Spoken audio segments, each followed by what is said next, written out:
Hello, Scaredy Cats! Welcome to Jump Scare, the show where I bring you into the frightening world of horror, and I am your host, Sierra Caballero, and today we're going to look into the adaptations of H.G. Wells' works.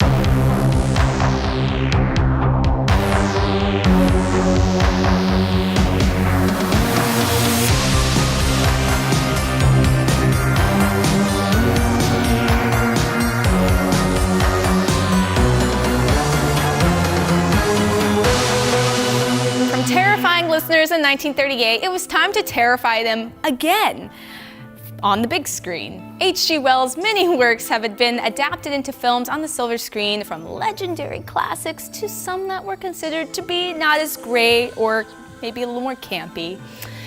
And some stories, including War of the Worlds, were even adapted into a musical production by Jeff Wayne. Well, let's look into the many adaptations of H.G. Wells' classic works. One of the first adaptations, though very minimal, was George Méliès's Trip to the Moon from 1902. The main parts of the film were based off of Jules Verne's From Earth to the Moon and Around the Moon, but also H.G. Wells' own First Men in the Moon.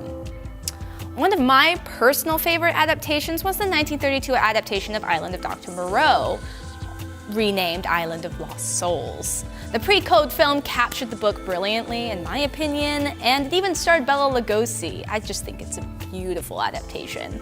But of course, Island of Dr. Moreau had two other films in 1977 and 1996. Sadly, the 96 version did not sit well with critics, and it's very campy.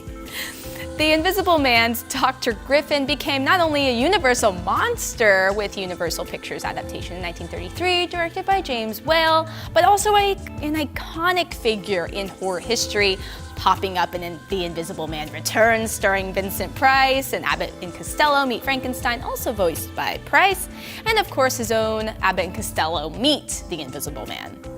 The Invisible Man has been featured in countless other media, including The League of Extraordinary Gentlemen, Hotel Transylvania 1 and 2, and even the Sci-Fi Channel TV series The Invisible Man from 2000, proving the character of Dr. Griffin, or the Invisible Man, to be one of Wells' most traveled characters, crossing over into various stories.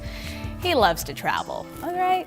Well, Wells' first novel, The Time Machine, was also met with many adaptations. Many would argue the 1960 George Pal is the best one, though many in my generation still remember that Guy Pearce one from 2002. You remember? Yeah, you hear the Yeah, it was hilarious. I remember as a kid, the scene where he kept going back in time to save his love, and she just kept dying in various different ways, which for me, I must have had a dark sense of humor, because that was, to me, the funniest thing I've ever seen before. Anyway, well, let's hop into one of Wells' most notable stories, War of the Worlds, making history, of course, with its radio adaptation. It also was met with several films and media, including the 1953 War of the Worlds, directed by our pal, George Pal, the 1978 Jeff Wayne musical version, which is now actually being performed in the UK, starring the lovely Carrie Hope Fletcher. You should follow her on Instagram.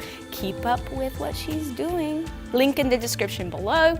And the 1980s Canadian series, and of course, last but not least, the 2005 Tom Cruise action-packed War of the Worlds, which, funny yet thumbs up. That one's actually pretty great. I very much enjoyed it, especially the scene where Tom Cruise asks Dakota Fanning, how long have you been allergic to peanut butter? Since I was born. But funny enough, Universal Studios in California still has the airplane crash scene, or the set, sorry, from the film on their lot now, and they use it for Hollywood Horror Nights. It's actually really cool. They dress it up and it's even more spooky. So take the tour, guys. There have been adaptations of many of his other stories as well, including Things to Come from 1936, The Food of the Gods in 1976, and Mr. Kips in 1941, and even The History of Mr. Polly in 1949. So there's plenty of options for all of you H.G. Wells fans. There are no recent announcements of any H.G. Wells works at the moment, except for that canceled remake of The Invisible Man during that Dark Universe revamp in 2017. Remember that awkward phase? That was a bad time. The Mummy really put the nail in the coffin. Who knows if if the dark universe will ever be reincarnated, but this much is certain.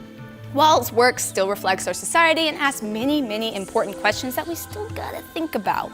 I don't doubt that someday soon there will be a new influx of Wells-inspired films or adaptations or maybe things inspired by it. We'll keep an eye out. That will be all for this week's Jump Scare. Let me know in the comments below which adaptation is your favorite, or maybe one that you don't like as much. I would love to start a conversation with you guys. But till next time, stay spooky, my fiends. It's okay. Sometimes the scrolly thing just has a mind of its own. It's like, no, you're gonna read this paragraph. I'm not in the mood to have you make sense at all. At all.